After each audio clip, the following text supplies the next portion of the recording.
Kwa mara hii nyingine Baba wetu tunakushukuru. Asante kwa sababu watumishi ambao wamepita wamekwisha nena yale ambayo uliwapea waweze kunena na wana wako siku ya leo. Kwa mara hii nyingine tunaingia katika kipindi cha uchambuzi wa Biblia.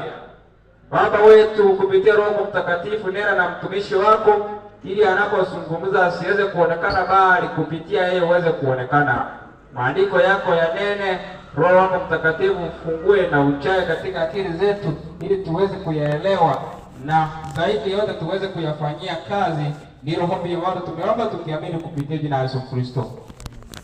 Mtumishi, karibu sana kwenye ukumbi huu, utupe pumzi ya uhai.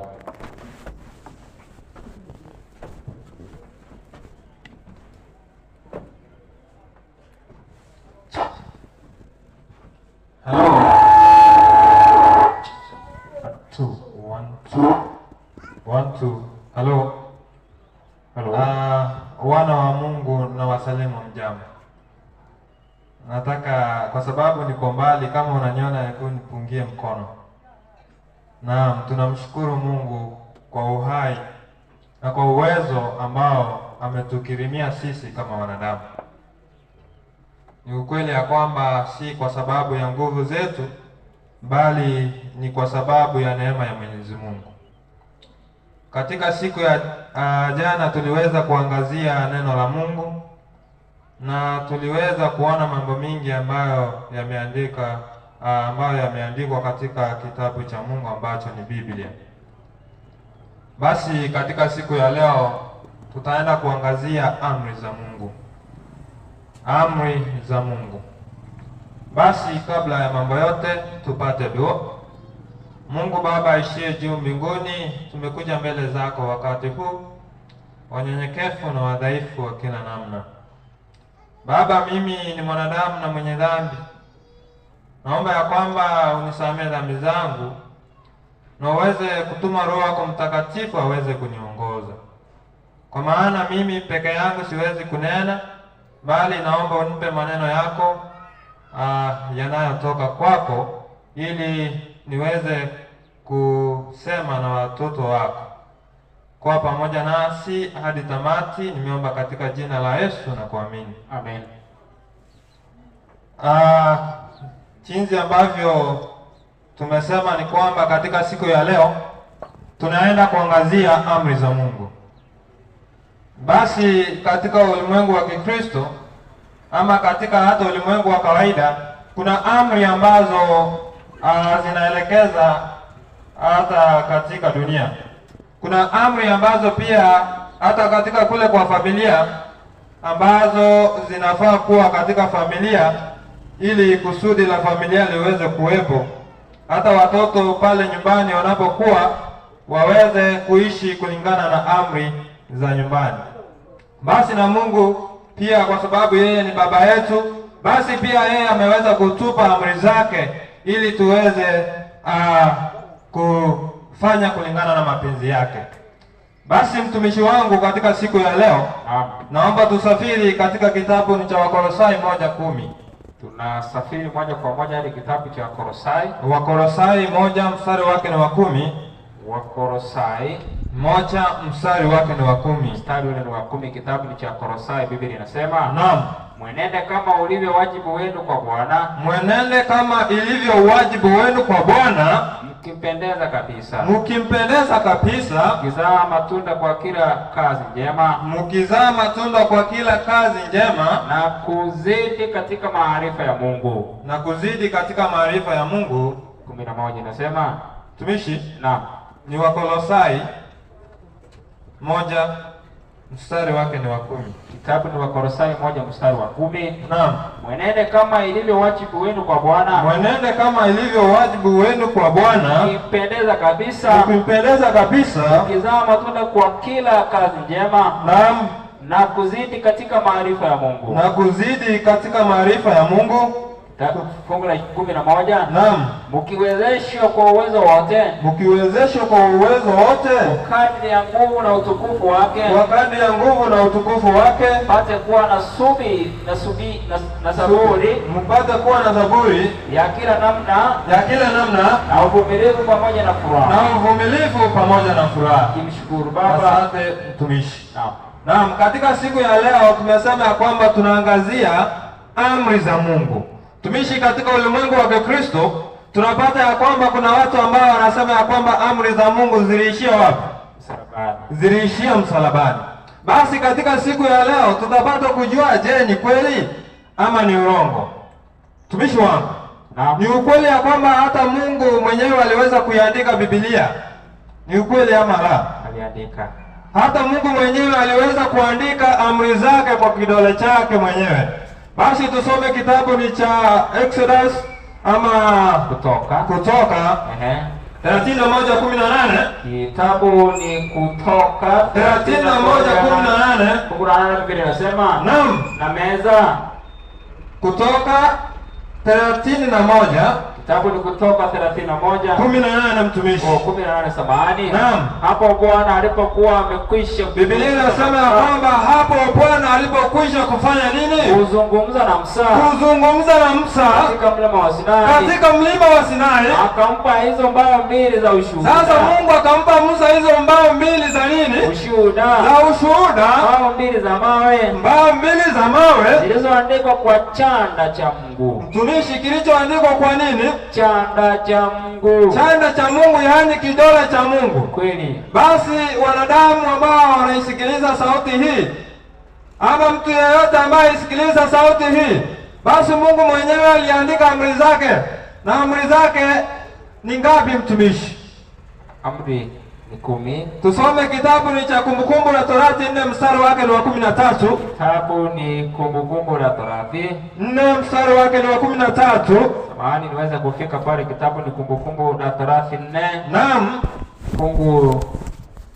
Kitabu ni Kumbukumbu la Torati 4 fungu la 13 mtumishi. 13 samahani. Naam. Biblia inasema. Awahubiria agano lake. Aliwaamuru kulitenda yaani zile amri 10. Akaziandika juu ya mbao mbili za nini? Mawe. Za mawe. Kwa hivyo amri za Mungu ni amri 10. Yaani agano la Bwana ambazo tunaambiwa ya kwamba ni amri 10 ambayo aliandika kwa mbao mbili za mawe. Basi mtumishi, tuende kitabu ni cha Kutoka. Kitabu ni Kutoka 32 mstari wake wa 16. 16. Biblia inasema.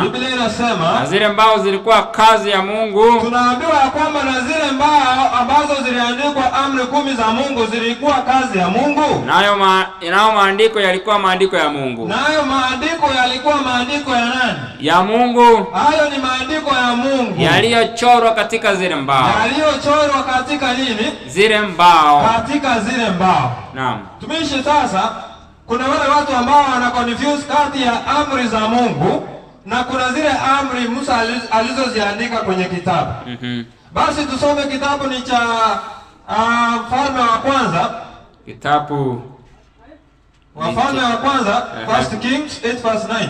Wafalme wa Kwanza 8 mstari wake ni wa 9. 8 mstari wake wa 9. Biblia inasema. Biblia inasema ya kwamba hamkuwa na kitu ndani ya sanduku. Hamkuwa na kitu ndani ya sanduku ila zile mbao mbili za mawe. Ila nini? Zile mbao mbili za mawe. Zile mbao mbili za mawe ambazo Musa aliziweka ndani huko Horebu. Ambazo Musa aliziweka ndani huko Horebu. Bwana alipofanya agano na wana wa Israeli. Alipofanya agano na wana wa Israeli. Hapo walipotoka katika nchi ya Misri. Hata walipotoka katika nchi ya Misri.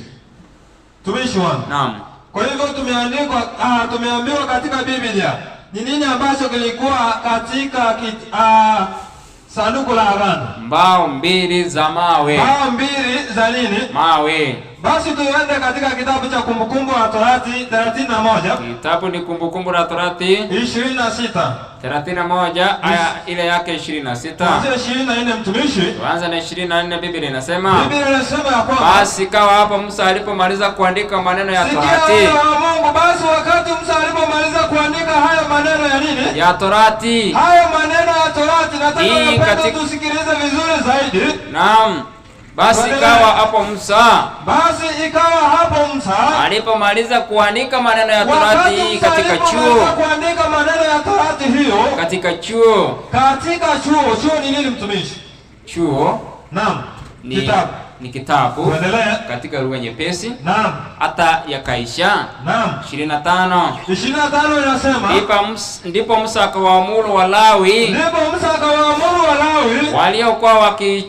waliokuwa wakichukua sanduku la agano. Neno la Bwana akawaambia, twaeni chuo hiki cha Torati. Tunasikia vizuri sana, tunaambiwa kwamba twaeni hiki kitabu cha Torati mkiweke kando ya sanduku la agano la Bwana. Tunajua ya kwamba hiki ni kitabu ambacho Musa alifanya nini? Alikiandika. Tuendelee mtumishi. Mungu wenu ili kiwepo kama shahidi juu yako. Hiki kitabu ambacho Musa aliandika kilikuwa kiwepo kama nini? Shahidi. Kama shahidi juu yako. Naam. 27 Biblia inasema, naam, kwa kuwa uasi wako na ujua. Na shingo yako ngumu. Ni shingo nini? Ngumu. Angalieni. Naam. Rudia 26 Biblia inasema, naam, twaeni chuo hiki cha Torati. Mkiweke kando ya sanduku la agano la Bwana. Mtumishi. Asante sana. Yaani hiki kitabu Musa aliandika kilikuwa kiwekwe kando ya nini? Sanduku la nini? La agano la Bwana. Na ndani ya sanduku la agano kulikuwa na nini? Mbao mbili za mawe. Na hizi mbao mbili za mawe zilikuwa zimeandikwa nini? Zilikuwa zimeandikwa amri ya Mungu. Ambazo alichora kwa kiganja. Kwa chanda chake. Kwa kidole chake. Ndio hivyo. Basi kuna watu ambao wana confuse amri za Mungu na amri za nani mtumishi? Musa. Lakini kusema ya kwamba ni amri za Musa haimaanishi ya kwamba ni maneno ya Musa aliyeandika. Tumishi? Naam. Tusome kitabu ni cha Nehemia. Kitabu kile ni cha Nehemia 8:13.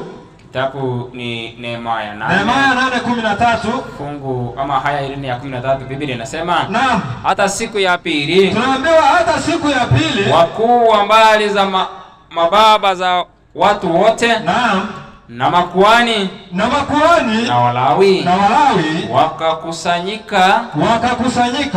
Samahani, narudia. Tumishi. Hata siku ya pili wakuu wa mbari za mababa ya watu wote, naam, na makuhani na Walawi wakamkusanyikia Ezra mwandishi ili wapate kuyasikiliza maneno ya Torati. Maneno ya Torati. 14 inasema, wakaona ya kuwa imeandikwa katika Torati jinsi Bwana alivyoamuru kwa mkono wa Musa. Tumeshuhudia.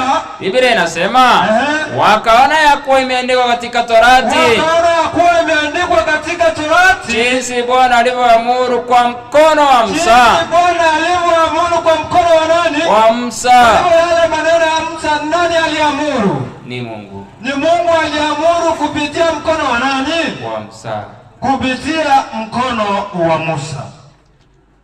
Basi mtumishi, naam, tunapoendelea labda tuone hata mfano mmoja wa amri ambazo Musa alikuwa ameambiwa na Mungu aweze kuziandika. Tusome kitabu ni cha Walawi 4 mstari wake ni wa kwanza hadi wa 3. Kitabu ni Walawi 4 mstari wa kwanza hadi wa 3. Bwana akanena na Musa. Bwana alinena na Musa na kumwambia, haya, nena na wana wa Israeli. Haya maneno nena na wana wa Israeli. Uambie, kama mtu yeyote akifanya dhambi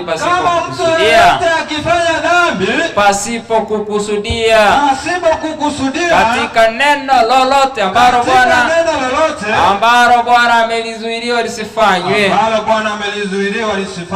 na kutenda neno lolote la maneno hayo, kwa maneno hayo, kama kuhani aliyetiwa mafuta akifanya dhambi, hata analeta hatia juu ya watu, ndipo na atoe kwa ajili ya dhambi yake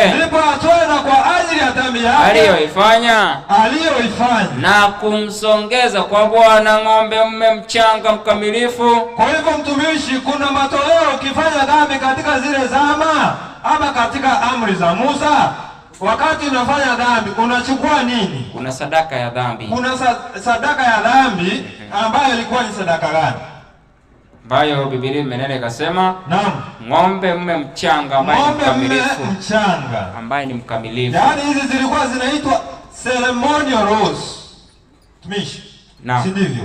Ndio hiyo. Tusome kitabu cha Kutoka 22 mstari wake wa 18 na 19. Kitabu ni Kutoka 22 mstari wa 18. Naam.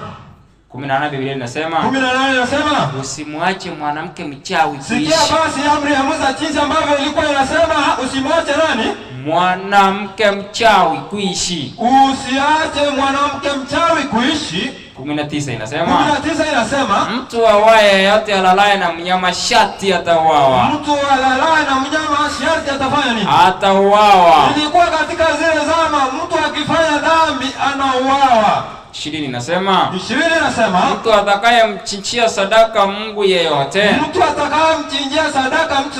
isipokuwa yeye ni Bwana peke yake, isipokuwa yeye ni Bwana peke yake, naam, na aangamizwe kabisa. Afanye nini? Aangamizwe kabisa. 21 inasema, asante mtumishi, tukomee pale. Basi hizi ni amri ambazo za Musa hazifanani na amri 10 za Mungu ambazo aliandika kwa chanda chake. Hata katika Musa alipoenda akapata wana wa Israeli wanaabudu miungu, basi aliweza kurudi, alipasua zile mbao 2 za mawe. Kitabu ni Kumbukumbu la Torati 10 mstari wake ni wa kwanza. Kitabu kile ni Kumbukumbu la Torati 10 haya ya kwanza. Biblia inasema, naam, wakati ule Bwana akaniambia. Biblia inasema ya kwamba wakati ule Bwana akaniambia, chonga mbao 2 za mawe. Chonga mbao 2 za nini? Mbao 2 za mawe. Mtumishi, wakati wa kwanza ambao ni Mungu alitengeneza mbao 2 za mawe na Musa akapata kupasua. Huu ni wakati wa pili ambao Musa anaambiwa chonga nini? Chonga mbao 2 za mawe. Endelea. Kwa mfano wa zile za kwanza. Kwa mfano wa zile za kwanza ambazo Mungu mwenyewe aliziumba. Kisha uje kwangu huku mlimani. Kisha aenda kwa Mungu kule mlimani. Ukachifanyie na sanduku la mti. Akachifanyie na sanduku la mti. Nami nitandika juu ya hizo mbao maneno hayo. Bwana mwenyewe alikuwa andike nini? Maneno hayo. Hayo maneno kama yale ya kwanza. Yaliyokuwa juu ya mbao za kwanza. Yale ambayo yalikuwa kule katika zile mbao za kwanza. Ulizozivunja. Zivunja Musa. Nawe uzitie ndani ya hilo sanduku. Na alikuwa tena zitie wapi? Kule kwa sanduku ndani. Ndani ya sanduku. Basi nikafanya sanduku la mti wa mshita. Naam. Nikachonga mbao 2 za mawe, mfano wa zile za kwanza. Wapendwa. Nikakwea mle mlimani. Naam. Na zile mbao 2 mkononi mwangu. 4 inasema. Asante mtumishi, natumai imetosha hapo. Asante. Basi tunaambiwa kwamba hata mara ya pili bado zile amri za Mungu ziliwekwa wapi? Ndani ya sanduku la nini? La agano la Bwana. Ndani ya sanduku la agano. Basi wale ambao wanasema amri za Mungu zimeishia msalabani. Basi wakati tunaposoma kitabu ni cha Ufunuo wa Yohana. Kitabu ni cha Ufunuo wa Yohana. Kitabu ni Ufunuo wa Yohana 11:19. Yohana aliweza kuonyeshwa maono. Kisha hekalu la Mungu lililoko mbinguni. Sikia, Yohana anasema kwamba kisha hekalu la Mungu lililoko mbinguni likafunguliwa. Wakati ambako kulifunguliwa na sanduku la agano. Hilo sanduku la agano lilionekana mbinguni. Lilionekana ndani ya hekalu lake. Ndani ya hekalu la Mungu. Kukawa na umeme. Kukawa na nini mtumishi? Na umeme. Basi katika kule mbinguni tuna nini? Tuna sanduku la agano. Na ambalo tumejifunza ya kwamba ndani ya sanduku la agano kuna nini mtumishi? Kuna mbao 2 za mawe. Kuna mbao 2 za nini? Mawe ambazo ziko na amri 10. Naam. Ambazo Mungu mwenyewe Tumishi, naomba sasa tuelekee katika amri za Mungu ambazo ni 10. Twende. Tuanze na ya kwanza. Twende kitabu ni Kutoka 20. Kitabu ni Kutoka 20. Fungu la kwanza naanza. Fungu la kwanza linasema, Mungu akanena maneno haya yote akasema. Tumefika kwa amri ya kwanza, anasema hii ni amri ya kwanza. Naam. Tuendelee. Mungu akasema maneno haya. Huyu sasa ni Mungu akasema maneno haya. Amri ya kwanza ikasema. Amri ya kwanza inasema, mimi ni Bwana. Mimi ni Bwana Mungu wako. Huyu ni Mungu mwenyewe anasema mimi ni Bwana Mungu wako. Aliyekutoa katika nchi ya Misri. Aliyekutoa katika nchi gani? Ya Misri. Endelea. Katika nyumba ya utumwa. Katika nyumba ya utumwa. Usiwe na miungu mingine ila mimi. Bwana anasema usiwe na nini? Usiwe na miungu mingine ila mimi. Usiwe na miungu mingine ila nini? Mimi. Tumezi sasa katika ulimwengu wa sasa kuna watu wengi ambao wana miungu mingi ambayo ni tofauti na Mungu ambaye anayeabudiwa. Kweli. Ni kweli mtumishi wako. Mtumishi.